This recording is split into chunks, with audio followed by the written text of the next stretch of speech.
Olá para você ligado aqui na TV Assembleia, seja muito bem-vindo. Começa agora o Frente a Frente. Em discussão, um tema, um assunto que interfere, que mexe no dia a dia do cidadão. Hoje, nós vamos debater geração de emprego e renda.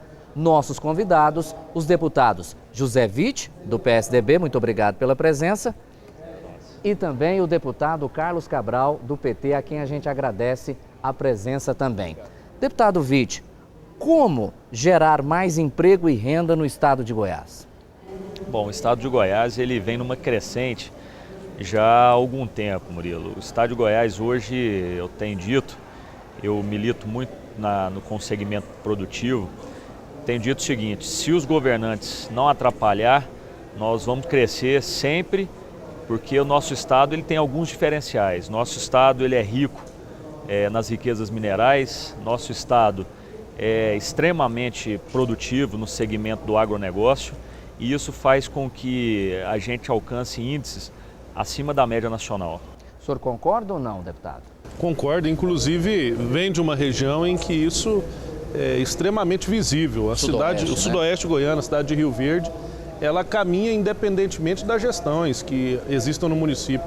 O agronegócio, principalmente, tem alavancado a balança comercial brasileira e tem produzido na nossa região e no nosso estado como um todo uma grande quantidade de empregos que tem aumentado a oferta. Inclusive hoje já se faltam trabalhadores qualificados para trabalhar no agronegócio. Antigamente se tinha uma visão, Murilo, em que qualquer pessoa poderia ir trabalhar no campo. Hoje em dia, com o processo da tecnificação, exige uma qualificação muito superior à que de antigamente para poder se operar máquinas tão modernas como a gente está vendo. Isso tem demandado uma nova procura de profissionais e aumentado principalmente os postos de trabalho aqui no estado. Muito se diz que há vagas de trabalho, falta qualificação, é isso mesmo, como o deputado Cabral disse? Sem dúvida, hoje é o grande calcanhar de Aquiles do setor produtivo, é sem dúvida nenhuma a qualificação, Murilo. Nós temos enfrentado grandes problemas, mas nós temos aí, os governantes estão atentos a isso, as universidades, vamos dizer assim, as entidades de ensino também têm buscado isso. Há muito pouco tempo atrás as pessoas lutavam para ter um curso superior. Eu quero me formar em Direito, eu quero fazer farmácia, medicina, engenharia. Hoje os cursos técnicos é a grande procura. Hoje são cursos que com 2 anos o profissional se forma e são cursos específicos, como o próprio deputado Carlos disse. Hoje você vai operar uma máquina, um trator, vai operar uma plantadeira, uma colheitadeira, é extremamente difícil. É importante que os profissionais se qualifiquem. Na nossa região, eu não sou ainda ali do sudoeste, mas sou próximo, estou bem na entrada ali. Nós estamos enfrentando extremamente a dificuldade de encontrar profissionais capacitados. Nossa cidade de Palmeiras é um exemplo disso. Hoje nós temos comunidades que vêm da Bahia, do Maranhão, são pessoas que estão vindo buscar, porém sem qualificação. E o empresário está tendo que gastar muitas vezes do bolso para qualificar esse profissional, coisa que seria, vamos dizer assim, uma obrigação dos governantes. É isso mesmo? Eu concordo plenamente, até porque qualificar profissional é uma política que depende exclusivamente dos governos. Hoje em dia o empresário está tendo que admitir esse custo na operação e os governos é que têm que cada vez mais se ocupar dessa tarefa de qualificar profissional. O fluxo migratório, como o deputado Witt falou, foi muito grande aqui em Goiás. Eu vou voltar a falar de Rio Verde porque é uma referência muito próxima que é onde eu moro. Rio Verde teve uma explosão demográfica nos últimos anos, causada principalmente pela notícia do Eldorado dos empregos. A cidade realmente é um polo agroindustrial completo, ali se planta um grão de milho numa ponta e na outra você sai com um frango já embalado, pronto para o consumo. E hoje é importante que você tenha uma pessoa que seja capaz, como o Zé Witt falou. Você tem que, para entrar hoje dentro de uma colhedeira, você tem que ter o mínimo conhecimento de informática e de aparelhos de precisão e localização, que sem eles você não consegue operar. Agora, colocar isso para o setor produtivo é um custo que não dá mais para admitir, tendo em vista que muitas vezes o lucro do empresário ele fica subjugado a esse custo operacional. O que nós precisamos cada vez mais é buscar iniciativas, porque falar em gerar trabalho, emprego e renda é falar também em qualificar o profissional, porque senão isso não pode acontecer. Nós precisamos cada vez mais termos iniciativas que sejam capazes de qualificar e deixar o trabalhador pronto para ocupar o posto de trabalho, porque o posto está lá. Falta o cidadão apto para poder exercer isso. Senhores, nós estamos falando de municípios maiores. No caso do senhor Rio Verde, no caso do senhor Palmeiras. Agora, é claro que os senhores também representam pequenos municípios. E lá naqueles pequenos municípios de 5 mil, 10 mil habitantes, que normalmente o cidadão tem que bater a porta da prefeitura ou de uma câmara municipal? É o grande problema que nós enfrentamos hoje, Murilo. Nosso estado é composto, na sua grande maioria, de municípios pequenos. Esses municípios pequenos hoje são muito carentes de empresas. O empresário não quer, infelizmente, ele procura buscar uma melhor logística, ele procura buscar, sem dúvida nenhuma, qualificação, mão de obra qualificada, e quando bate as portas desses municípios menores é uma grande dificuldade. Nós temos hoje enfrentado esse eu acho que é o grande desafio daqueles que vão suceder às próximas gerações em relação à questão de geração de emprego e renda para esses municípios. Hoje o cidadão fica refém do emprego na prefeitura, ele fica refém daquele pequeno trabalho que ele pode fazer às vezes na sua casa ou no seu sítio, na sua rocinha ali, mas tirando isso é o que é ocasionado.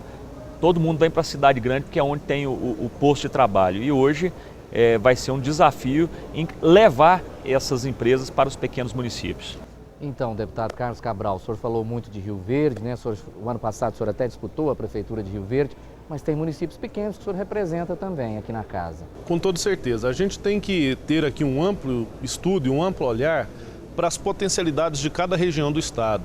Nós precisamos de ajudar, inclusive, que o governo possa fazer isso cada vez mais, que a gente tem que começar a olhar, por exemplo, o polo da região de Porá. Terras menos agricultáveis do que Palmeiras e Rio Verde, terra com mais pedra, terra produção de leite, não tem lá nenhuma iniciativa de, por exemplo, ter um laticínio ou algo que possa concentrar naquela região essa produção leiteira, que ali é um polo leiteiro. Se a gente vai para o norte de Goiás, você também tem uma outra situação de potencialidade agroecológica que não está sendo aproveitada. E eu não sou daqueles que acham que a gente vai conseguir levar a indústria para 246 municípios em Goiás. Isso é sonho, né? É sonho, é impossível, até porque não tem comércio, não tem estrutura para isso tudo e não tem absorção, demanda para absorver toda essa produção. Então, o estudo da potencialidade da região e favorecer isso, como eu estava dizendo, a própria produção agroecológica. Se a gente vai para um município como Estrela do Norte, um município que concentra pequenas propriedades rurais. Se a gente não investir ali naquela região, na produção sustentável e agroecológica, nós não vamos conseguir gerar renda naquela região, porque a terra não é tão agricultável como Palmeiras, nós não vamos ter grandes empreendimentos. Por outro lado, nós estamos distante do centro comercial do estado, logisticamente vai ser um pouco mais difícil e não dá para falar para atrair, por exemplo, para a Estrela, uma grande indústria de produção alimentícia. Mas a gente pode, na outra ponta, pensar ali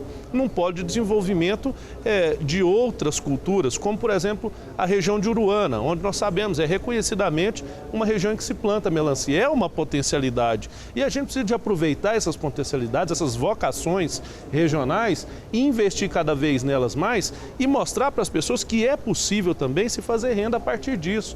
Não pensar só no grande. É claro, nós estamos num estado que é voltado para o grande, até por conta da produção em escala que nós temos. Mas aquilo que vai para a nossa mesa no café da manhã, como a melancia, a maçã, a laranja, isso também pode ser feito nesses municípios que têm vocação para a pequena agricultura e principalmente para a agricultura agroecológica. Qual seria o papel da Assembleia Legislativa? O que os deputados podem fazer no sentido de contribuir com essas administrações de municípios pequenos, deputado Witt?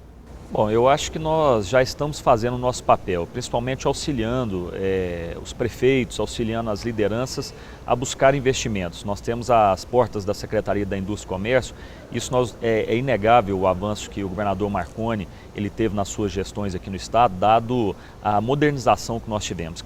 Eu digo que todos os governantes, assim como o ex-governador Iris Rezende, foi muito importante para ajudar na infraestrutura do nosso estado. Veio a era do governador Marconi, onde ele soube atrair bastante o setor produtivo para investir no nosso estado. Dado aí, nós vemos a cidade de Anápolis, nós estamos vendo Aparecida, enfim, nós estamos vendo essas grandes cidades como Rio Verde.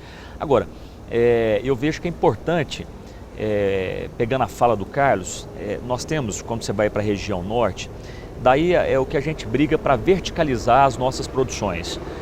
Nós não podemos ser apenas um estado exportador de matéria-prima. Nós temos que, além de produzir a matéria-prima, nós trabalharmos essa matéria-prima aqui no nosso estado também para que ela saia daqui já industrializada totalmente como produto final. Muitas vezes nós estamos tendo nosso produto aqui vai para fora, depois volta para ser vendido e comercializado aqui. Então o que acontece? Estou falando isso muito em relação às questões minerais. Hoje você vê grandes mineradoras simplesmente tirando o minério e mandam embora. Daí a gente tem brigado para que a gente possa verticalizar isso, porque aí nós vamos transformar toda a região. Aquela cidade que ela tem o minério, nós vamos tentar agregar em cada cidade próxima a formação da cadeia produtiva. Justamente. Então eu vejo que o papel nosso como parlamentar é isso, é procurar ajudar também, independente de ser situação ou oposição. Muitos projetos que chegam aqui à casa, principalmente com incentivo fiscal, eu sou um defensor árduo da questão dos incentivos fiscais, porque é extremamente importante para que a gente atraia os investidores. Se nós não tivermos esses atrativos fiscais, nós com certeza entraremos em dificuldade. Por quê? Porque a nossa logística não favorece, nós estamos longe de portos. A ferrovia Norte-Sul ainda é um sonho que cada dia mais vai sendo empurrada. Com a Norte-Sul, nós temos uma concorrência de emprego desleal, porque nós estamos concorrendo com empregos temporários e com empresas que têm que estão sendo fomentadas pelo capital dos governos. E a iniciativa privada passa a concorrer com esse pessoal que paga bem melhor. É uma realidade que é temporária.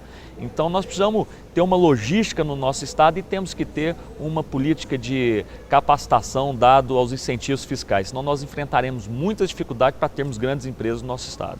Os deputados estaduais têm um papel importante nesse sentido ou também têm seus limites? É claro que nós estamos limitados à produção legal. A tarefa de execução política ela é do Poder Executivo. Mas existem várias iniciativas que a gente pode ressaltar. Eu, por exemplo, não querendo voltar ao mesmo assunto, mas apresentei aqui um projeto de lei de incentivo à produção agroecológica no estado de Goiás, principalmente pensando nesses outros eixos produtivos do estado que tem um arranjo diferente da grande agricultura. Então essa é uma iniciativa nossa, mas que também é óbvio, ela depende de uma execução pelo governo do estado.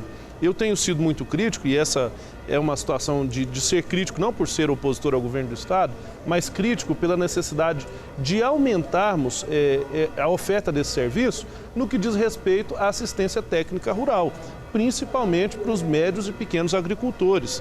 Essa é uma chave para nós aqui no estado de Goiás. Nós temos inúmeras propriedades médias e pequenas e que a assistência técnica rural ficou num passado muito distante. Há muito tempo o estado de Goiás não tem uma frente de atuação bem definida no sentido de fomentar os pequenos e médios produtores com assistência técnica. É quase impossível, Murilo, você ir lá para o município de Posse e querer implantar um sistema de produção ali de média ou de pequena produção e falar para o cidadão, olha, entra aí, produza, a gente tem quem compra e você se vira.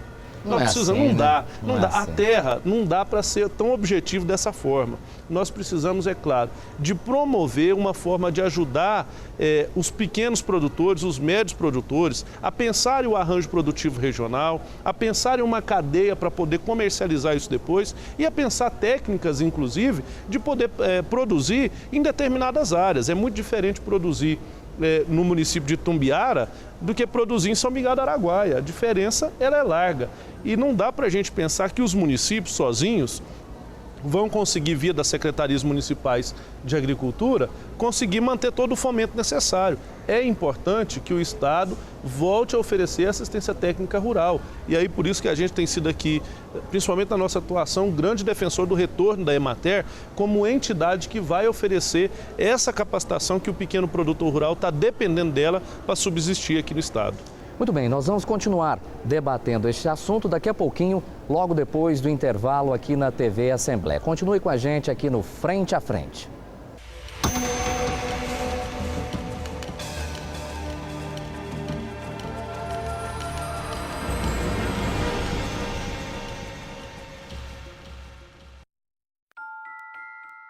Maria!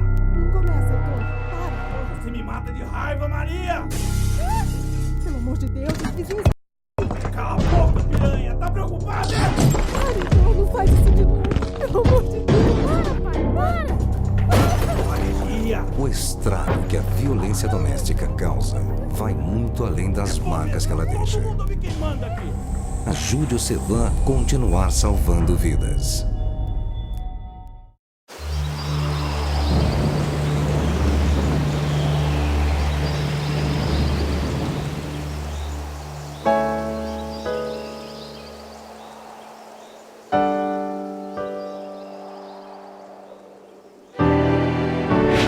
Ligue 141.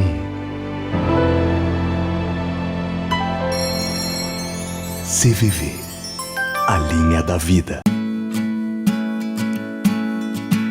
Para chegar até o Superior Tribunal de Justiça, um processo em papel leva cerca de 7 meses. Com a virtualização, os processos podem ser enviados eletronicamente em apenas alguns segundos. O que antes levava meses e muito papel, agora está a um clique. Virtualização de processos, porque ter acesso fácil e rápido à justiça é um direito seu.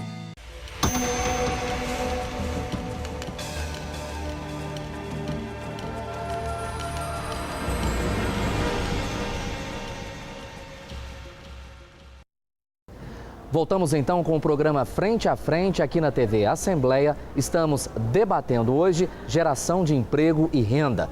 Nossos convidados, os deputados José Witt, do PSDB, e também Carlos Cabral, do PT. No bloco anterior, o deputado Carlos Cabral levantou a questão do funcionamento das Emateres, ou no caso de Goiás, da Emater. E aí, o estado de Goiás, por quê? Por que a Emater caiu onde caiu, deputado? É justamente, às vezes, a falta de sensibilidade dos nossos governantes, Murilo, em se atentar para a qualificação dos nossos profissionais. A Emater é extremamente importante que ela retorne. Eu também sou um defensor do retorno da Emater, mas da Emater realmente que trabalha pesquisa, que trabalha a qualificação desses profissionais, que invista no segmento produtivo, principalmente no agronegócio. Eu sou Como um o próprio defensor. nome diz, que faça uma assistência ao produtor. Sem dúvida nenhuma. Então eu acho que realmente veio ocasionando uma série de falta de interesse, às vezes, dos governantes em relação a isso. E agora o preço vai ficar muito mais alto, porque você retomar uma empresa que caminhava, o investimento é muito maior. É claro que hoje o Estado ele enfrenta diversos problemas, principalmente em relação à questão financeira e principalmente em relação a custear, fazer o custeio dessa máquina, e a Emater estaria dentro dessa máquina. Então eu fico na esperança de que isso seja retomado, que a gente possa investir. Nós temos muita coisa que a gente precisava melhorar. A própria questão da agrodefesa, nós precisamos ter uma defesa sanitária, seja vegetal, seja animal, extremamente bem cuidada, porque, veja bem, qual o tamanho do prejuízo se nós encontrarmos um foco de aftosa hoje no nosso estado? É imensurável isso. É imensurável. Qual o tamanho do prejuízo do plantador de soja hoje com diversas pragas que estão vindo? Nós não temos uma defesa vegetal aqui no nosso estado. Enfim, nós precisamos repensar muitas questões para que a gente possa, porque aí entra no nosso tema. Aconteceu um negócio desse, meu amigo, vai perder emprego, vamos perder renda, tudo aquilo que nós aí temos investido de muito tempo, mesmo, aí né? você vai perder muita coisa. Então é extremamente importante que a gente possa investir nisso, na qualificação dos nossos funcionários, dos nossos trabalhadores, que a gente possa investir na nossa fiscalização, seja ela vegetal, seja ela animal no nosso estado. Enfim, é importante que os governantes passem a pensar não só na questão eleitoral, é muito importante